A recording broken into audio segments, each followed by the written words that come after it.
Bienvenue dans cette nouvelle édition du budget week-end. Au sommaire de l'actualité, l'offre de médiation africaine rejetée par le président ukrainien Volodymyr Zelensky. Aucune avancée sur un éventuel cessez-le-feu. Et après Kiev, la délégation africaine est attendue ce samedi par le président russe Vladimir Poutine à Saint-Pétersbourg. Les manifestations meurtrières du début de ce mois de juin, au terme desquelles le pays a enregistré 16 morts, mais aussi les critiques visant le gouvernement, des sujets au cœur de la conférence de presse du Premier ministre sénégalais Amadou Ba qui promet la transparence. Entre 20 et 65% du PIB, le secteur informel, une composante essentielle de la plupart des économies. L'Afrique subsaharienne est l'une des régions où l'économie informelle pèse le plus. Illustration à suivre dans ce journal avec le cas de la Côte d'Ivoire où les pertes fiscales sont considérables. Au moins 37 personnes tuées dans une attaque perpétrée contre une école à Mpondwe dans l'ouest de l'Ouganda, près de la frontière avec la République démocratique du Congo. Bilan très lourd, l'annonce a été faite ce samedi par l'armée. L'attentat est attribué aux combattants de la milice terroriste des ADF, les forces démocratiques alliées. Les assaillants, au nombre de 5 environ, auraient depuis pris la fuite en direction du parc national des Virunga en RDC. Les ADF, groupe qui a prêté allégeance à l'État islamique, pourraient également avoir enlevé plusieurs personnes, d'après les déclarations du porte-parole des forces armées ougandaises. En pleine contre-offensive des forces ukrainiennes, le chef de l'État Volodymyr Zelensky a rejeté ce vendredi 16 juin l'offre de médiation qui lui a été présentée par la délégation composée de présidents africains. Il considère que celle-ci est guidée par Moscou. Permettre une négociation avec la Russie maintenant, quand l'occupant est sur notre terre, signifie geler la guerre, geler la douleur et la souffrance. Les mots du dirigeant ukrainien lors de la conférence de presse conjointe avec les présidents africains arrivés dans la matinée à Kiev. Délégation composée de 4 chefs d'État africains, le président comorien Azali Assoumani, également président en exercice de l'Union africaine, mais aussi les chefs d'État du Sénégal, Macky Sall, de l'Afrique du Sud, Cyril Ramaphosa, et de la Zambie, Hakainde Hichilema. Ils ont, dans la matinée de ce vendredi, assisté à une cérémonie d'hommage aux victimes de Boutcha. Les 4 dirigeants africains ont ensuite été reçus par le président ukrainien Volodymyr Zelensky. Nathalie Mo. 4 présidents africains en mission de paix à Kiev en Ukraine le 16 juin 2023. Le Sud-Africain Cyril Ramaphosa, à la tête de cette initiative africaine, ses homologues Hakainde Hichilema de la Zambie, Macky Sall, président du Sénégal, ainsi que le président des Comores, président en exercice de l'Union africaine Azali Assoumani, ont apporté une perspective africaine à la résolution pacifique de la crise russo-ukrainienne en proposant un cessez-le-feu. Dans le même temps, l'Afrique, fidèle à sa politique de non-alignement, est candidate pour une médiation non partisane entre les deux belligérants. Il y a des offensives des deux côtés. Nous appelons à une désescalade alors que les deux pays progressent sur la voie de la paix. Lorsque le conflit s'intensifie, c'est à ce moment-là que la paix doit être construite et renouvelée. C'est une Afrique soudée qui a rencontré le président ukrainien Volodymyr Zelensky malgré l'absence remarquée des chefs d'État égyptiens Abdel Fattah al-Sisi, congolais Denis Sassou Nguesso et ougandais Yoweri Museveni. Les présidents africains ont précisé que la recherche de la paix entre la Russie et l'Ukraine a également une portée économique pour le continent. Nous félicitons l'ouverture du président Zelensky à avoir de nouveaux engagements. Et en tant que dirigeants africains, nous sommes prêts et disposés à prendre de nouveaux engagements. Lors de leur visite à Kiev, les dirigeants africains ont visité le charnier de Boutcha, symbole de la guerre entre la Russie et l'Ukraine, au bilan humain lourd, avec plus de 8,2 millions de réfugiés ukrainiens recensés dans toute l'Europe depuis février 2022. Au Sénégal, le Premier ministre Amadou Ba était face à la presse ce jeudi. Le chef du gouvernement est revenu sur les émeutes meurtrières qui ont éclaté entre les 1er et 3 juin suite à la condamnation à 2 ans de prison ferme de l'opposant Ousmane Sonko. Mais alors que le Haut Commissariat des Nations Unies aux droits de l'homme a exprimé sa préoccupation sur la gestion de cette crise par les forces de défense et de sécurité et que l'opposition sénégalaise s'indigne également, le chef du gouvernement s'est lancé ce 15 juin dans une séance d'explication à l'heure où le pouvoir en place est plus que jamais critiqué. Tchekomar Kamara. Face à la presse ce jeudi, le Premier ministre Amadou Ba et son gouvernement se sont exprimés dans l'après-midi du 15 juin 2023 sur la situation actuelle au Sénégal après les violentes manifestations qui ont éclaté entre les 1er et 3 juin 2023 dans la foulée de la condamnation de l'opposant Ousmane Sonko. Le chef du gouvernement sénégalais a une nouvelle fois dénoncé une entreprise de déstabilisation du Sénégal. Notre pays a vécu des moments tragiques à travers des manifestations violentes qui ont entraîné des pertes en vies humaines, des blessés et une destruction sans précédent de biens publics et privés. Ces manifestations font suite au prononcé du verdict du procès opposant M. Ousmane Sonko à Mlle Adji Sarr portant sur une accusation de viol et de menace de mort, précédé par les appels du leader du PASTEF à un mortal combat à la résistance. Ces troubles ont causé au moins 16 morts selon les autorités et la destruction de nombreux biens matériels. Face à cette situation, le Premier ministre a promis de faire la lumière sur les circonstances de décès à l'issue des manifestations. Des enquêtes sont ouvertes pour déterminer les causes des décès et situer les responsabilités. Les violences notées, les destructions de biens publics et privés ont des répercussions négatives et un coût considérable. Le ministre de l'Intérieur a expliqué pourquoi l'opposant Ousmane Sonko est toujours assigné à résidence surveillée sans aucune base légale. Antoine Félix Diome a déclaré qu'étant donné les circonstances exceptionnelles identifiées dans le pays, il est du devoir des autorités nationales de sauvegarder la stabilité et la sécurité nationale. Mais quelqu'un qui se lève pour dire qu'il va faire une caravane, qu'il va faire des rassemblements sans déclaration, on constate des décès. Est-ce qu'on va le laisser faire le tour du Sénégal, faire des rassemblements et compter les morts derrière?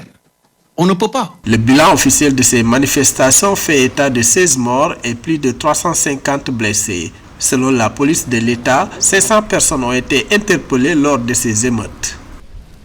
Le secteur informel dans les économies africaines, sa contribution au PIB s'échelonne entre 25 et 65%. L'Afrique subsaharienne est ainsi l'une des régions au monde où l'économie informelle pèse le plus. Le poids réel de cette économie est important dans un pays comme la Côte d'Ivoire où ce secteur représente 40% du produit intérieur brut, un secteur entier qui par son caractère informel échappe au régime fiscal. Esther Conan.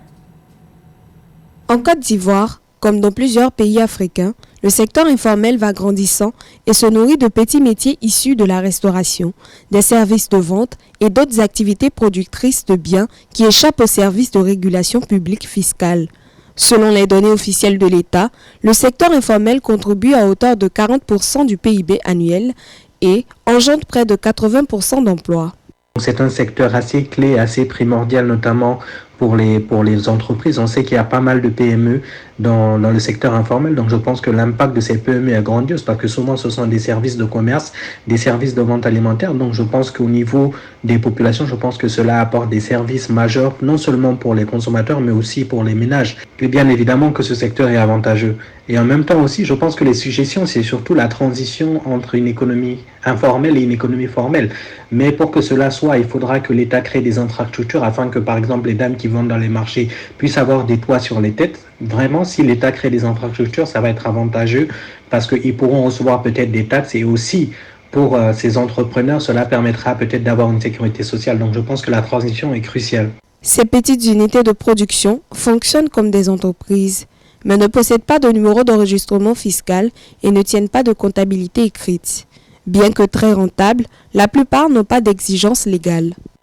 Par jour, il veut trouver par 5 000 ou 4 000 quoi. Par mois, c'est 30 000. Si j'ai trouvé 30 000 quoi, un peu la donner, elle me donne 5 000.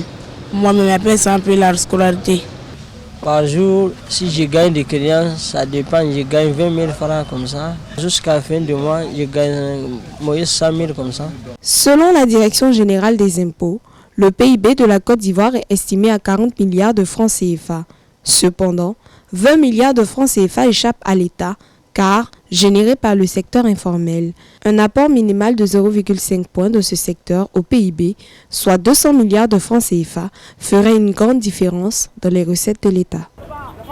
Du sport avec les éliminatoires de la CAN 2024 aux Coupes d'Afrique des Nations de football qui se déroulera du 13 janvier au 11 février 2024 en Côte d'Ivoire. En attendant, place aux éliminatoires, le nombre de qualifiés va progressivement augmenter au terme de la 5e journée dont le coup d'envoi a été donné mercredi dernier. José Douglas.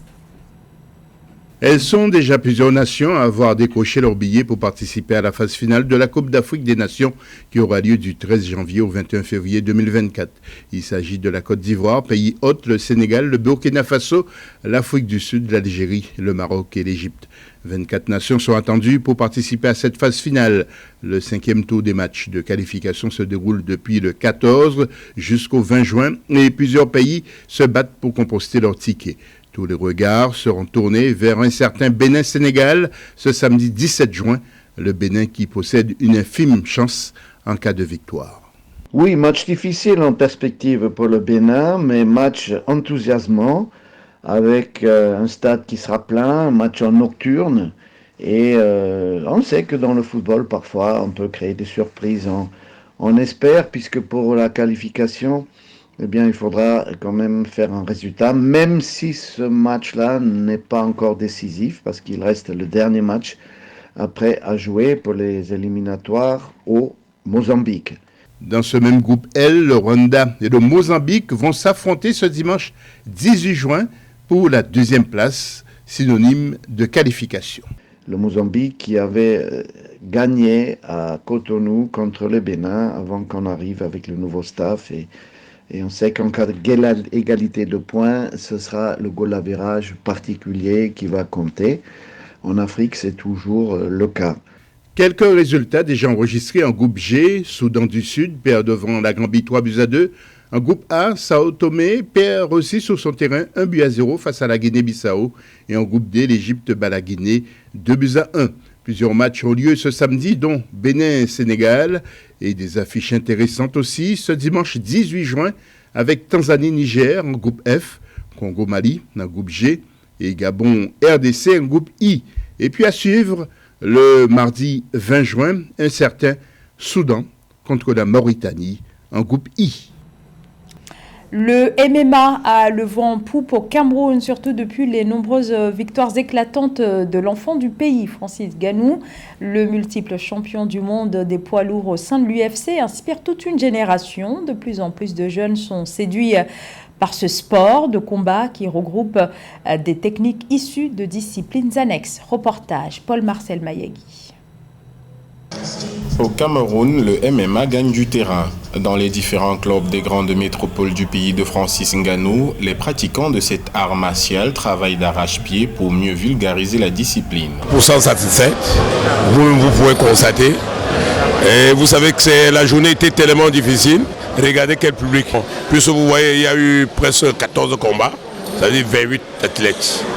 À la prochaine, nous souhaitons, parce que c'est à partir de là, parce que quand un athlète travaille, il ne compétit pas, il ne peut pas se juger. Les exploits de l'athlète Francis Ngannou à l'international ont propulsé la discipline sur la scène sportive camerounaise. Les jeunes jadis séduits par les sports plus populaires comme le football, le karaté, le judo et autres s'intéressent de plus en plus à cette discipline. Dans cet engouement pour le MMA, les filles ne sont pas en reste. Je fais le kickbox depuis plus de 6 ans. Et c'était donné pour moi de représenter le Cameroun. C'est un sport très oublié au Cameroun. Chaque fois que nous avons l'occasion, nous touchons le public camerounais, nos frères et sœurs, nous touchons le gouvernement de plus s'initier, car notre président, son excellence, c'est qu'il n'y a pas de sport mineur, ni celle majeur, encore moins celle réservée. Mais malheureusement pour nous, c'est un sport réservé. Même si l'on note de nombreuses avancées en matière de promotion des arts martiaux mixtes au Cameroun, notamment avec l'organisation régulière des compétitions nationales et internationales, des écueils se posent comme adversaires. Entre rareté des infrastructures sportives dédiées, déficit de formateurs et de financement, le combat reste entier pour drainer le public dans les salles. Le plus dur en vérité, c'est pas le combat. Le plus dur sont les entraînements. Un an d'entraînement sans combattre, je crois que tu ne vas pas juger ton niveau. Et grâce à cette initiative, nous pouvons chaque fois évaluer notre niveau. Au Cameroun, la discipline a de beaux jours devant elle. Et pour être plus compétitive sur la scène internationale, la Fédération camerounaise des arts martiaux mixtes et disciplines affinitaires multiplie les initiatives pour un développement de la discipline à la base. Ceci à travers la formation des plus jeunes et la certification technique des entraîneurs de MMA. C'était le journal de la rédaction. Merci de nous avoir suivis. L'information continue sur Africa 24.